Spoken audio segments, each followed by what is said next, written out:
તુલસીની મંજરી તમને કરોડપતિ અને ધનવાન બનાવી શકે છે. જ્યારે તુલસીના છોડ પર મંજરી આવવા લાગે છે ત્યારે તે ઘર માટે ખૂબ જ શુભ સંકેત માનવામાં આવે છે. જ્યારે પણ તુલસી પર મંજરી આવવા લાગે છે ત્યારે તમારે સમજવું જોઈએ કે માતા લક્ષ્મી તમારા પર મહેરબાન છે અને હવે તમારા પર પોતાની કૃપા વરસવાની છે. એટલા માટે આજે અમે તમને મંજરીના કેટલાક ખાસ ઉપાયો વિશે જણાવવાના છીએ. આ ઉપાયોથી તમે માતા લક્ષ્મી અને ભગવાન વિષ્ણુની અસીમ કૃપા પ્રાપ્ત કરી શકો છો. દરેક ઘરના આંગણામાં તુલસીનો છોડ તો જરૂર હોય છે. જો તમારા ઘરમાં પણ તુલસીનો છોડ નથી તો તમારે તમારા ઘરમાં તુલસીનો છોડ અવશ્ય લગાવવો જોઈએ. હિન્દુ ધર્મમાં તુલસીના છોડને ખૂબ જ પવિત્ર માનવામાં આવ્યો છે. તુલસીના છોડમાં માતા લક્ષ્મીનો વાસ હોય છે. તેથી તમારે તુલસીના છોડની પ્રતિદિન સવાર સાંજ પૂજા કરવી જોઈએ અને સાંજના સમયે તેની પાસે દીવો પ્રગટાવવો જોઈએ.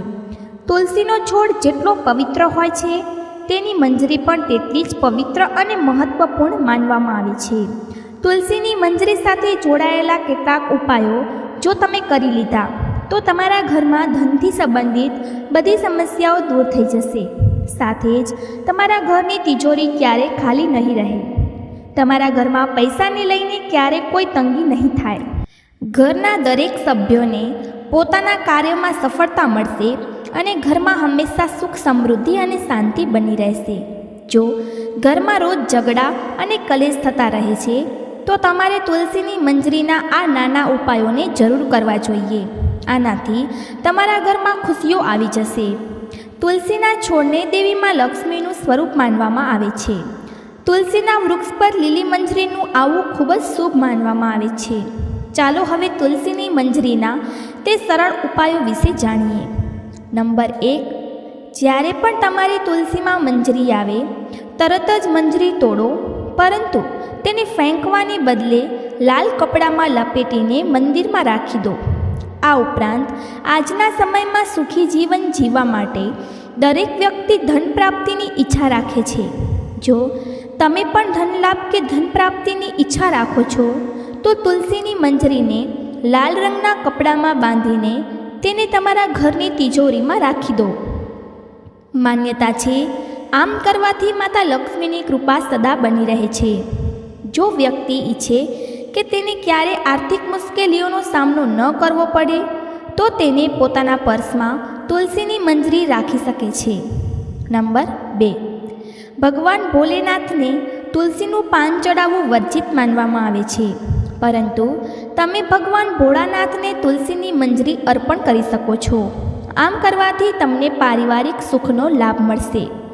આ ઉપરાંત જો કોઈના જીવનમાં પ્રેમની કમી છે અથવા તેના લગ્નમાં કોઈ પણ પ્રકારની બાધા આવી રહી છે તો દૂધમાં મેળવીને ભગવાન ભોળેનાથને તુલસીની મંજરી અર્પણ કરવી જોઈએ. આમ કરવાથી તેના જીવનમાં પ્રેમની પ્રાપ્તિ થશે અને લગ્નમાં આવતી અડચણો દૂર થઈ જશે. નંબર 3, તુલસીની મંજરીને જો ભગવાન વિષ્ણુ અને ભગવાન શિવને ચડાવવામાં આવે તો વ્યક્તિને મોક્ષની પ્રાપ્તિ થાય છે. એટલે કે તે વ્યક્તિને ફરીથી ગર્ભમાં નથી આવવું પડતું. તે જન્મ મરણના ચક્રથી મુક્ત થઈ જાય છે અને તેને સીધા ભગવાનના ચરણોમાં સ્થાન મળે છે. નંબર 4, જો કોઈ વ્યક્તિની આર્થિક સ્થિતિ સારી નથી તો શુક્રવારના દિવસે માં લક્ષ્મીની પૂજા દ્વારા માતા રાણીની તુલસીની મંજરી અર્પણ કરો. માન્યતા છે આ ખૂબ જ શુભ હોય છે અને આનાથી ધીરે ધીરે ધન અર્ચનના માર્ગો ખુલે છે અને આર્થિક સ્થિતિમાં સુધારો થાય છે. આ ઉપરાંત શુક્રવારના દિવસે તુલસીના કેટલાક પાન તોડી લો, પછી તેમને પીળા કપડામાં બાંધીને તિજોરી કે અન્ય કોઈ જગ્યાએ જ્યાં ધન રાખો છો ત્યાં રાખી દો. આ ઉપાય કરવાથી તમને ક્યારે ધન ધાન્યની કમી નહીં થાય. તુલસીની મંજરીમાંથી નીકળતી ઉર્જા ધનને આકર્ષિત કરે છે. આ ઉપાય ખૂબ જ અસરકારક માનવામાં આવે છે. નંબર 5, ઘરની ઉત્તર પૂર્વ દિશા, જેને ઈશાન કોણ પણ કહેવામાં આવે છે, તેને વાસ્તુશાસ્ત્રમાં ખૂબ જ શુભ માનવામાં આવ્યું છે. આ દિશામાં દેવી દેવતાઓનો વાસ માનવામાં આવે છે. જો તમે ઘરની આ દિશામાં એક કુંડામાં તુલસીની મંજરી રાખો છો તો તેનાથી ધનના આગમનના દ્વાર ખુલી જાય છે. પૂજા ઘરમાં રાખો મંજરી. નંબર 6. ઘરનું પૂજા સ્થાન સૌથી પવિત્ર માનવામાં આવે છે. જો તમે તમારા ઘરના મંદિરમાં તુલસીની મંજરી રાખો છો તો તમારા ઘરમાં હંમેશા માં લક્ષ્મીનો વાસ રહે છે. સકારાત્મકતાનું પણ આગમન થશે.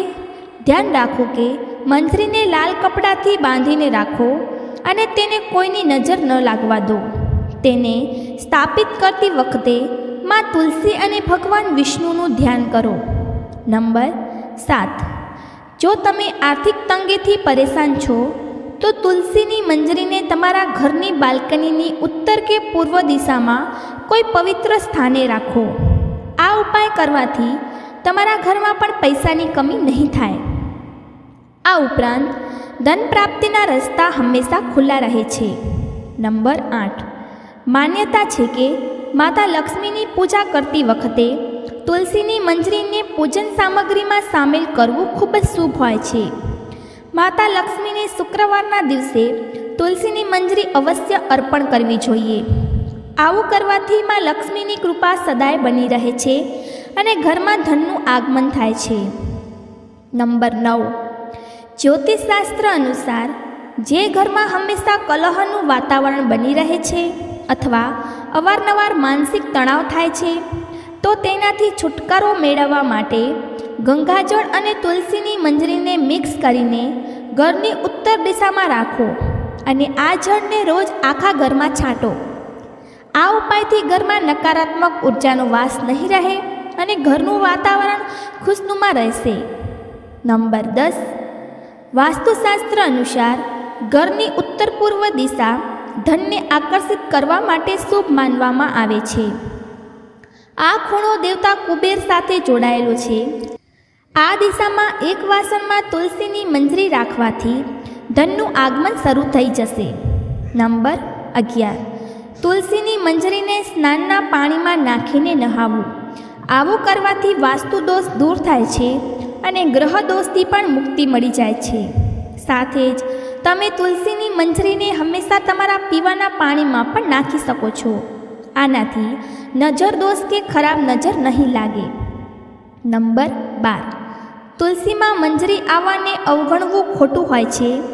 આવું કરવાથી તમે આર્થિક સંકટમાં પડી શકો છો. ઘરમાં નકારાત્મક ઉર્જા વધી શકે છે. જો કે તુલસીની મંજરી ઘરમાંથી નકારાત્મક ઉર્જા દૂર કરવામાં લાભદાયક છે. આવી સ્થિતિમાં કોઈ પણ શુભ દિવસે ગંગાજળમાં મંજરીને મિક્સ કરીને રાખી લો અને અઠવાડિયામાં 2 દિવસ તેને ઘરમાં છાંટી દો. આવું કરવાથી તમારા ઘરમાં નેગેટિવ એનર્જી દૂર થઈ જશે. નંબર 13. પુરાણો અનુસાર ભગવાન વિષ્ણુને તુલસી ખૂબ જ પ્રિય છે. માન્યતાઓ અનુસાર ભગવાન વિષ્ણુને મંજરી અર્પણ કરવાથી મોક્ષ મળે છે અને વ્યક્તિને જન્મ જન્માંતરના પાપોથી મુક્તિ મળી જાય છે. નંબર 14. તુલસીના પાંદડાને બાળવાની શાસ્ત્રોમાં મનાઈ કરવામાં આવી છે, પરંતુ મંજરીને બાળી શકાય છે. આનાથી ઘરમાં શુભતાનું આગમન થાય છે. નંબર 15. તુલસીની મંજરીને રોજ સાંજના સમયે ઘીના દીવામાં નાખીને બાળો. આવું કરવાથી ઘરની બધી નકારાત્મકતા દૂર થઈ જશે. નંબર 16. હિન્દુ ધર્મમાં ગંગાજળને પવિત્ર માનવામાં આવ્યું છે. તુલસીની મંજરીને પણ પવિત્ર માનવામાં આવે છે. આવી સ્થિતિમાં ગંગાજળમાં તુલસીની મંજરી મિક્સ કરો અને ઘરની ઉત્તર દિશામાં રાખી દો. તમે ચાહો તો રોજ આ જળનો છંટકાવ પણ કરી શકો છો, પરંતુ ધ્યાન રહે કે જળ છાંટ્યા પછી મંજરીના દાણા પગ નીચે ન આવે. આવું કરવાથી ખર્ચ પર અંકુશ લાગે છે અને આર્થિક સ્થિતિમાં સુધારો થાય છે. નંબર 17. ભગવાન વિષ્ણુને તુલસી અત્યંત પ્રિય છે. આવી સ્થિતિમાં જો તુલસીની મંજરીને ભગવાન વિષ્ણુ સમક્ષ અર્પણ કરવામાં આવે તો તેનાથી મોક્ષની પ્રાપ્તિ થાય છે. આ ઉપરાંત તુલસીની મંજરીને જો ભગવાન શિવના ચરણોમાં અર્પણ કરવામાં આવે તો તેનાથી અટકેલું ધન પાછું આવી જાય છે અને આવકમાં વૃદ્ધિ થાય છે. આ તમામ માહિતી લોકરુચિને ધ્યાનમાં રાખીને આપવામાં આવી રહી છે. જ્યોતિષ અને ધર્મના ઉપાયો અને સલાહો તમારી આસ્થા અને વિશ્વાસ પર અજમાવજો. વિડીયોનો ઉદ્દેશ્ય માત્ર તમને શ્રેષ્ઠ સલાહ આપવાનો છે. આ સંદર્ભે અમે કોઈપણ પ્રકારનો કોઈ દાવો કરતા નથી. મિત્રો, આજની અમારી વિડીયો તમને કેવી લાગી તે અમને કોમેન્ટ કરીને જણાવો. જો તમને અમારી વિડીયો સારી લાગી હોય તો કોમેન્ટ બોક્સમાં જય મા લક્ષ્મી જરૂરથી લખો. માતા લક્ષ્મી તમારા પર સદાય પોતાની કૃપા જાળવી રાખે. વિડીયોને અંત સુધી જોવા બદલ તમારો આભાર.